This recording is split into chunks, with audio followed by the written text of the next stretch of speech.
the 27th of January 1945, Iwo Jima. The volcanic ash still smouldered beneath their boots. American engineers stood at the edge of what had been, only hours before, a killing field. The sulphur-stained earth stretched black and unforgiving toward Mount Suribachi, its summit shrouded in smoke and the ghosts of men who would never leave. But these engineers had not come to mourn. They carried surveying equipment, metal stakes, and blueprints that crinkled in the Pacific wind. Behind them, bulldozers already growled to life, their steel blades scraping away the remnants of war to make room for something the Japanese High Command had deemed impossible. A runway long enough to service the B-29 Superfortress, the silver giant that would soon fly directly from this speck of volcanic rock to the heart of the Japanese Empire, 1,500 miles north, to Tokyo itself. The island was 8 square miles of hell. Every cave, every crevice had been a fortress. The Japanese garrison of 21,000 men had fought with a ferocity that defied comprehension, turning the island into a maze of death where every yard cost American blood. Yet even as the last pockets of resistance still fired from hidden pillboxes, even as medics carried stretchers through the ash, the engineers were already building. They did not wait for silence. They did not wait for peace. They built through the sound of distant gunfire, through the night, through the rain that turned volcanic dust into black mud. Within days, the first emergency landings would take place on partially completed strips. Within weeks, P-51 Mustangs would base here, escorting the B-29 seconds all the way to Japan. And in the skies above Tokyo, Japanese pilots would look up at formations that should not exist, from bases that could not be built, and feel something they had never felt before: the cold certainty of inevitable defeat. The Pacific War had always been a war of distance. Japan's strategy since Pearl Harbor had rested on a simple geographic truth. The vastness of the ocean was their moat, their shield, their fortress. American forces would have to cross thousands of miles of open water, establish supply lines across an emptiness so immense it defied logistics, and assault fortified islands one by one, each costing blood and time. Tokyo itself sat beyond the range of any American bomber flying from any captured base. The Doolittle raid of April 1942 had delivered a psychological shock. 16 B-25 bombers launched from an aircraft carrier to strike the capital, but it was a one-way mission, a gesture of defiance rather than a sustainable campaign. The bombers could not return. They flew onward to China, crash-landing in fields and mountains. Their crews scattered. The raid proved that Tokyo could be touched, but it also proved that it could not be held under siege. The distance was too great, the ocean too wide. The mathematics of fuel and payload made sustained bombing impossible. But the mathematics changed with the B-29 Superfortress. This was not a bomber, it was a statement of industrial philosophy. Pressurized cabin, remote-controlled gun turrets, 4 18-cylinder engines, each producing 2,200 horsepower, a wingspan longer than the Wright brothers' first flight.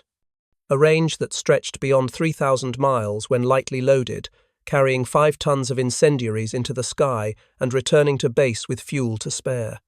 The B-29 was the most expensive weapons program of the entire war, exceeding even the Manhattan Project in cost. It represented America's wager that technology and production could overcome geography itself. Yet even the Superfortress faced a problem: distance. From the Mariana Islands, captured in the summer of 1944, B-29 seconds could just barely reach Tokyo. The missions were long, exhausting, and left no margin for error. A bomber damaged over the target faced 1,500 miles of ocean with failing engines and wounded crew. Many never made it back. They ditched in the dark Pacific, their crews lost to the waves, swallowed by the same vastness that was supposed to protect Japan. The numbers were brutal. For every successful raid, submarines and flying boats searched the waters for survivors, finding too few.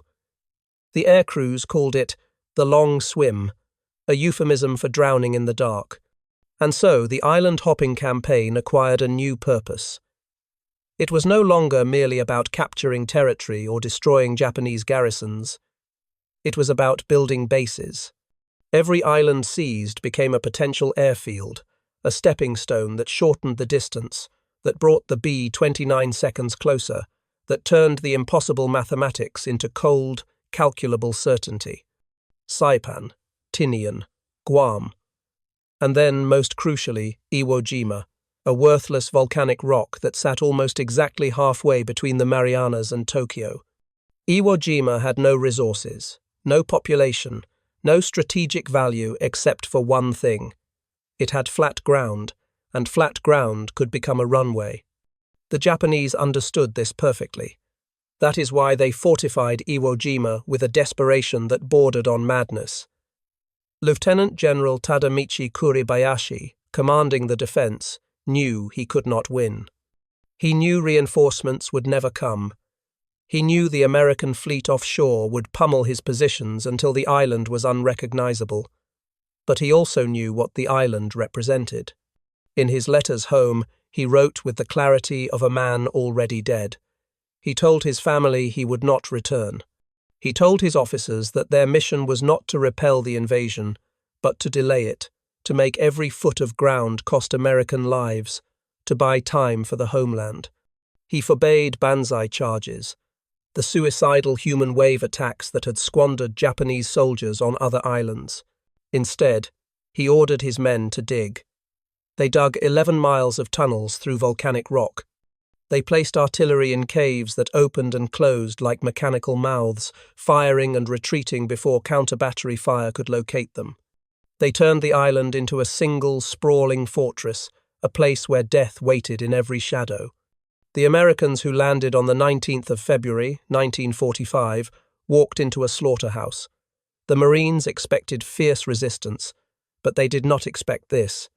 The Japanese did not reveal themselves until the beaches were crowded with men and vehicles, and then the entire island seemed to erupt. Mortars fell like rain.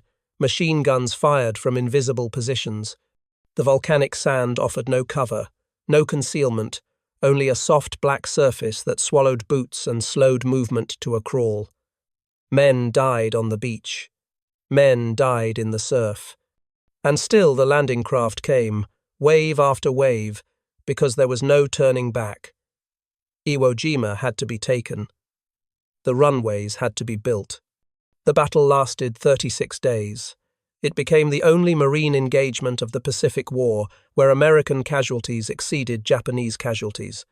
Nearly 7,000 Americans killed, 20,000 wounded. Almost the entire Japanese garrison annihilated, fighting to the last man in tunnels and caves, emerging at night to attack field hospitals and command posts, dying in the dark with grenades clutched to their chests. The Marines raised the flag on Mount Suribachi on the 5th day, and the photograph became iconic, but the battle was far from over. The mountain was only the beginning. The rest of the island still had to be cleared, yard by yard, cave by cave, flamethrower and satchel charge, a grinding, exhausting nightmare that tested the limits of human endurance. And through it all, the engineers built. They did not wait for the fighting to end. They could not afford to wait. Every day without a functional airfield was another day that B-29 seconds flew the long mission from the Marianas, another day that damaged bombers ditched in the ocean.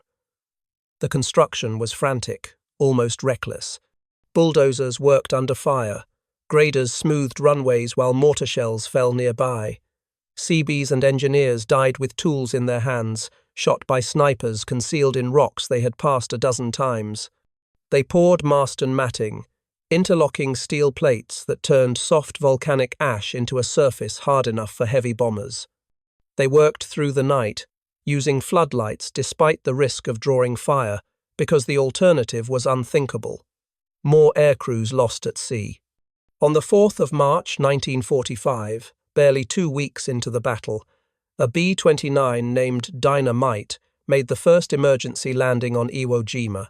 The bomber had been damaged over Tokyo, its fuel tanks leaking, one engine dead. Without Iwo Jima, the crew would have ditched in the ocean. Instead, They limped south, praying the half-finished runway would hold. The Superfortress came in low, wheels down, and touched onto Marston matting with a screech of metal. The crew climbed out onto volcanic ash, still warm from battle, and they kissed the ground. Within hours, the plane was refueled and repaired. It took off again, heading back to the Marianas.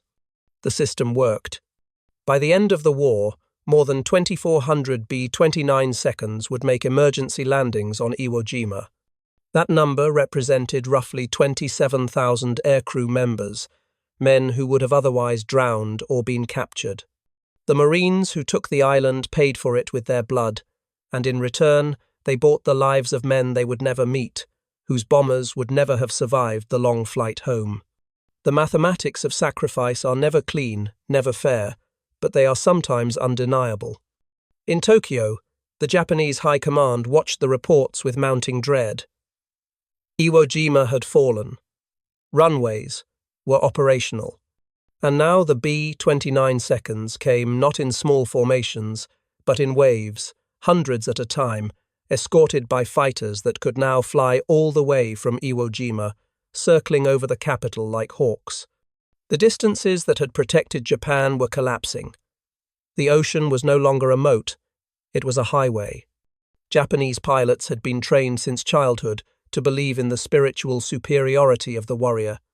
They flew planes that were lighter, more maneuverable, designed for dogfighting and close combat where skill could overcome material disadvantage. But nothing had prepared them for the B-29.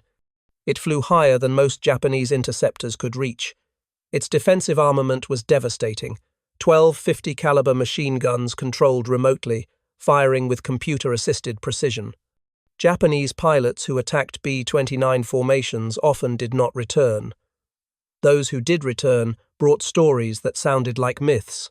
They described bombers that absorbed cannon fire and kept flying, that dropped incendiaries in patterns that turned entire city blocks into firestorms, that appeared in formations so large they blotted out the sky.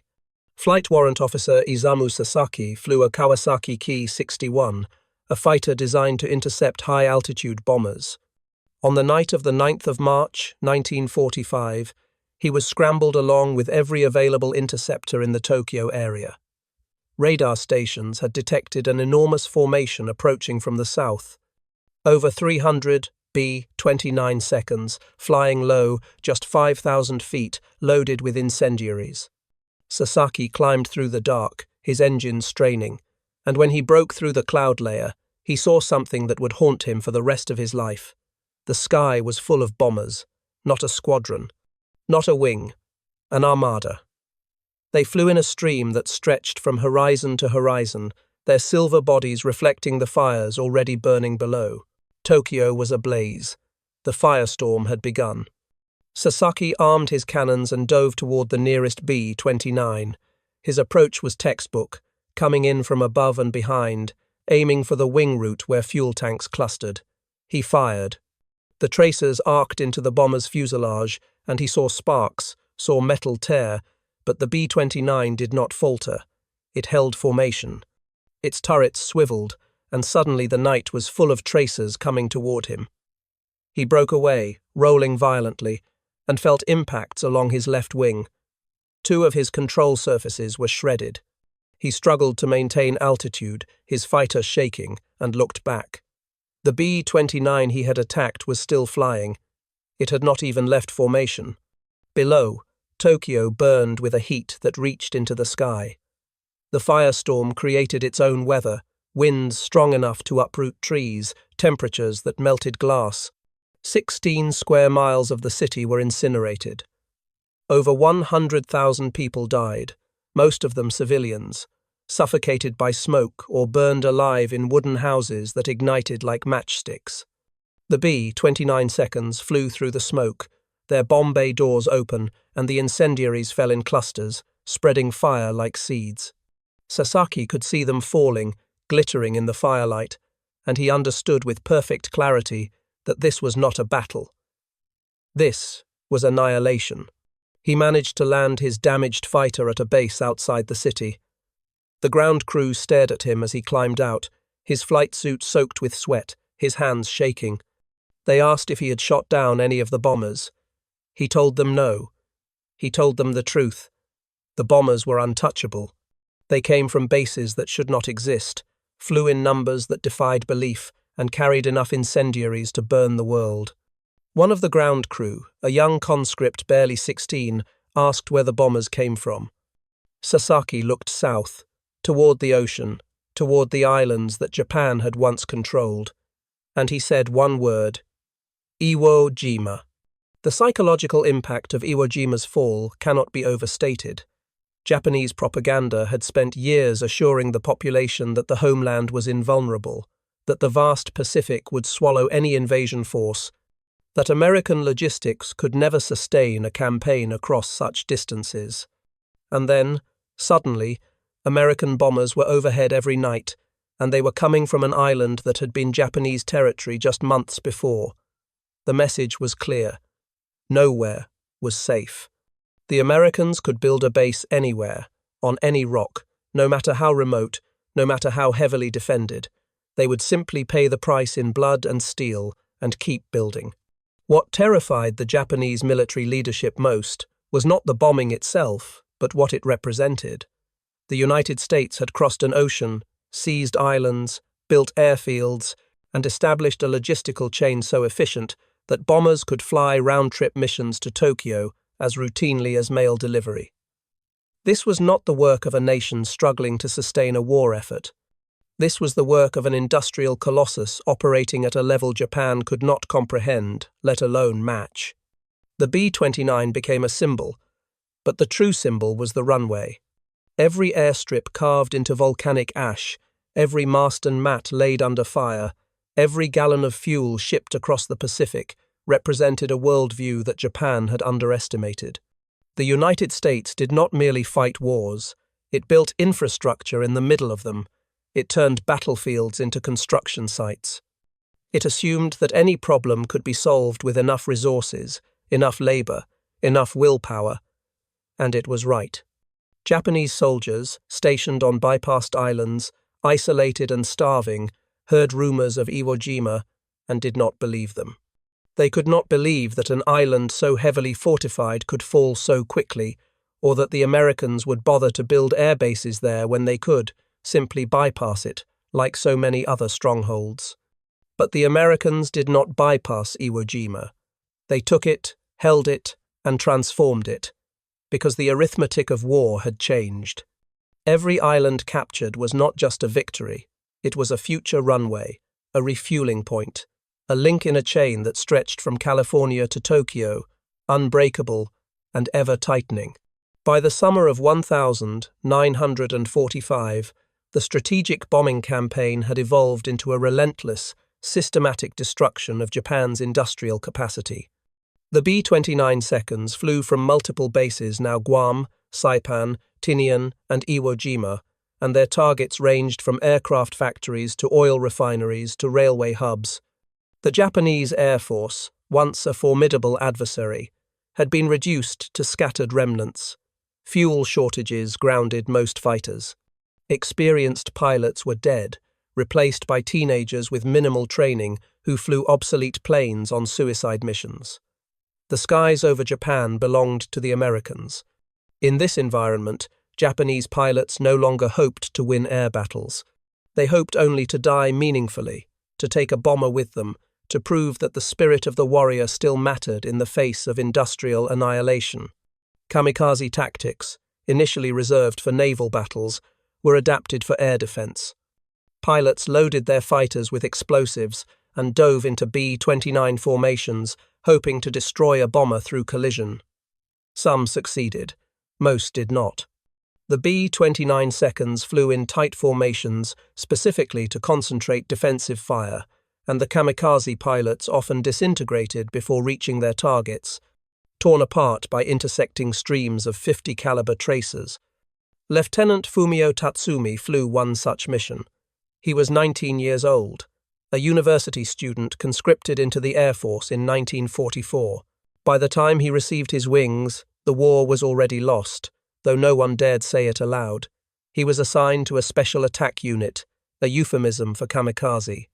He was given a fighter with just enough fuel to reach the expected intercept point and told that his death would save the homeland. He believed it, or at least he told himself he believed it, because the alternative was to believe that his death would mean nothing, and that was unbearable. On the morning of his mission, he wrote a letter to his mother. He told her he was honored to serve. He told her not to grieve. He told her that his spirit would become a guardian of Japan, watching over the islands forever.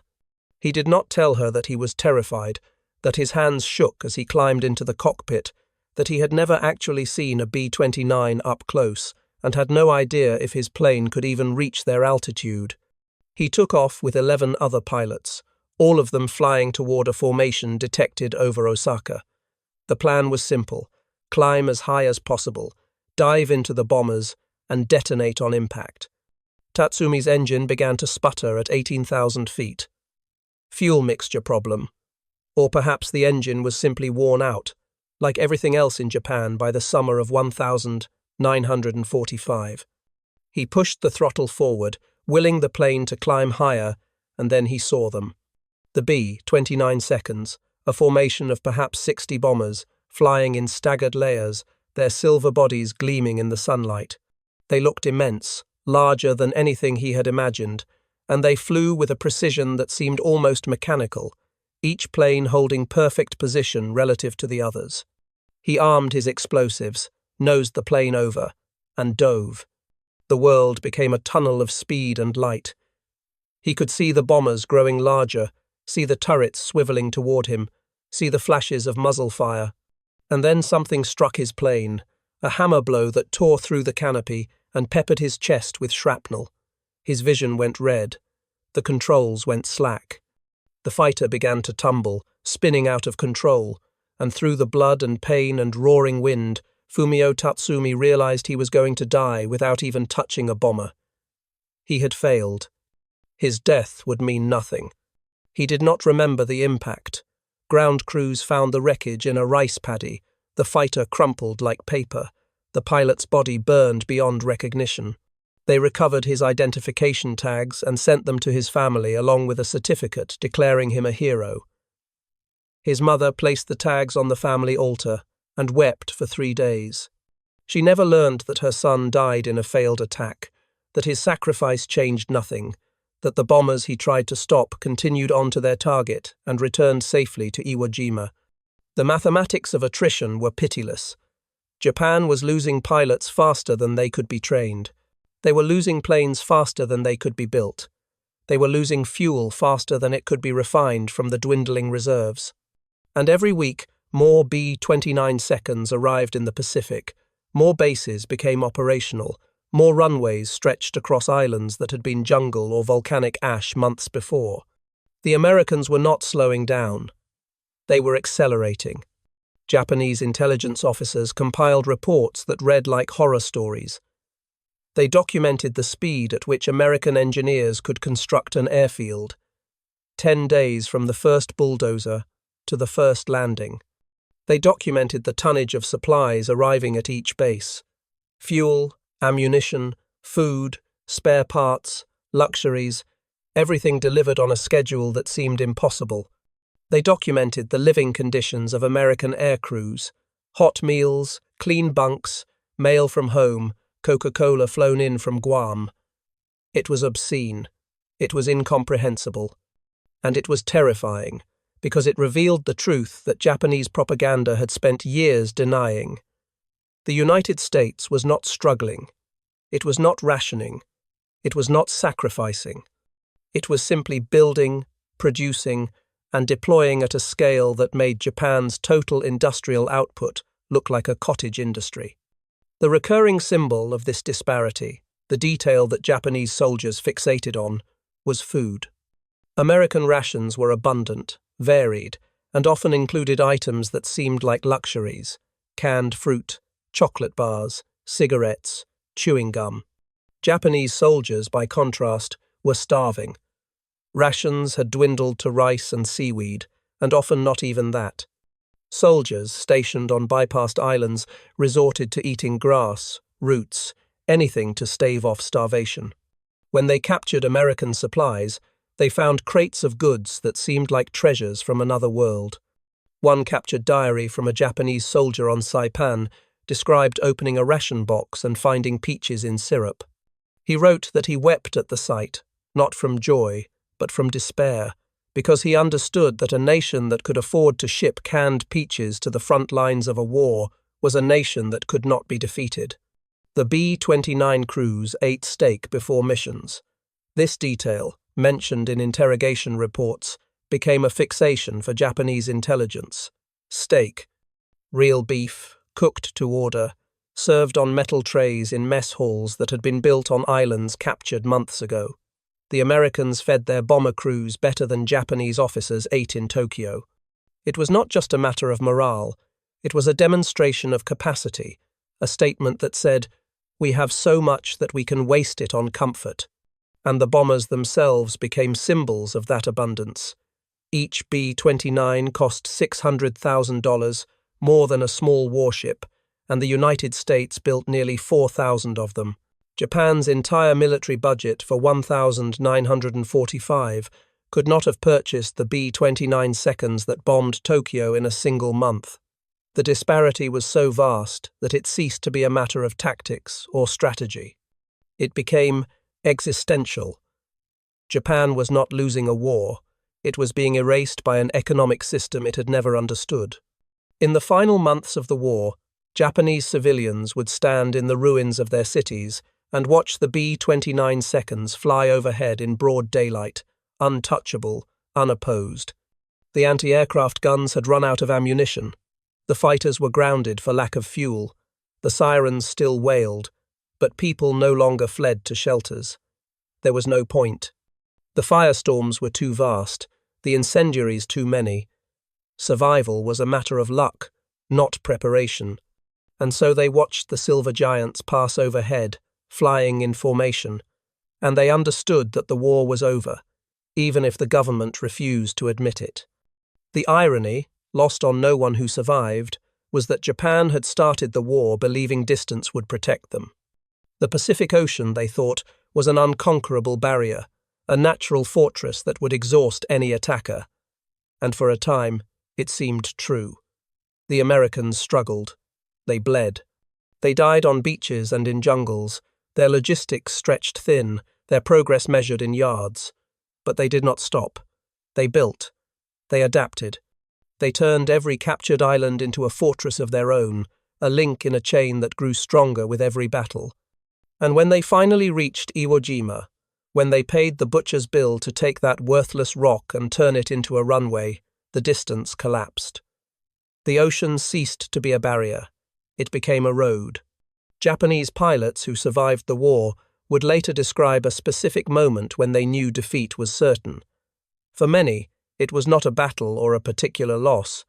It was the day they looked up and saw B-29 seconds escorted by P-51 Mustangs, fighter planes with the range to fly from Iwo Jima to Tokyo and back. The sight of those fighters, sleek and silver, circling protectively around the bombers, meant that the Americans had solved the final problem. They had closed the distance. They had brought their entire industrial might to bear on a nation that could no longer resist. And in that moment, the ideology shattered. The belief that spirit could overcome material disadvantage, that the warrior's will could triumph over machines and factories, that Japan's divine destiny would prevail, all of it crumbled. The B-29 seconds did not care about spirit. They did not care about honor or sacrifice or divine wind. They simply flew, dropped their payload, and returned to bases that should not exist, built on islands that should never have fallen, supplied by a logistical network that operated with the efficiency of a cosmic force. After the war ended, American engineers surveyed the damage to Tokyo and other cities. The statistics were staggering.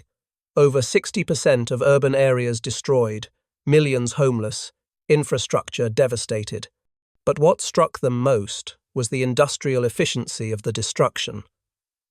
The bombing campaign had not been random or vengeful. It had been systematic, targeted, designed to dismantle Japan's capacity to wage war. And it had worked. Japan's industrial output in August 1945 was a fraction of what it had been in 1941, not because of naval blockades or ground invasions, but because of bombers flying from island bases that had been battlefields months before.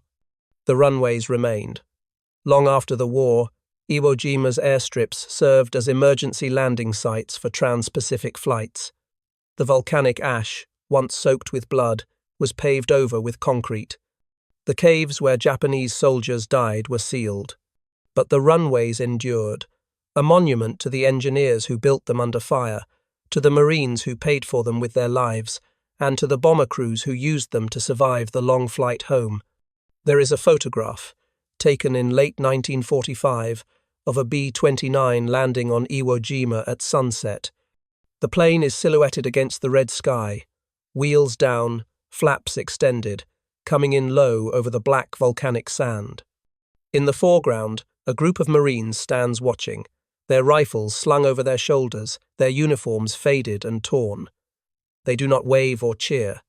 They simply watch, silent, as the bomber touches down and rolls to a stop.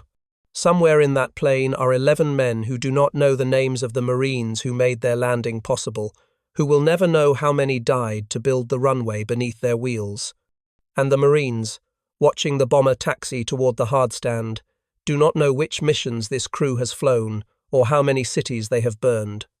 They are strangers bound by arithmetic, blood exchanged for survival, distance collapsed by will and steel. The lesson of Iwo Jima, the lesson the Japanese learned too late, was that geography is not destiny. Distance can be overcome. Oceans can be crossed. Any island can become a fortress if you are willing to pay the price. The United States did not win the Pacific War because of superior tactics or braver soldiers. It won because it possessed an industrial capacity so vast that it could afford to build air bases on volcanic rocks in the middle of the ocean, supply them indefinitely, and use them to methodically dismantle an empire that had underestimated what abundance truly meant. And in the end, the B-29 seconds flew home. They flew from Iwo Jima, from Tinian, from Guam, and they carried with them the certainty that the war was won not by any single battle, but by the accumulated weight of 1,000 logistical miracles, by the runways built under fire, by the fuel shipped across the Pacific, by the resolve to turn impossibility into routine. The Japanese pilots who watched them pass understood this, even if they could never articulate it. They had been taught that the spirit of the warrior was invincible. They learned, in the skies over their burning cities, that spirit without industry is only ash, scattered by the wind, forgotten by history. The silver giants flew on, indifferent to ideology, loyal only to the mathematics of fuel and distance and payload. And the runways, carved from volcanic rock and blood, remained behind, monuments to the belief that any problem, no matter how vast, could be solved if you were willing to build the answer from nothing, one steel plate at a time, under fire, until the impossible became inevitable.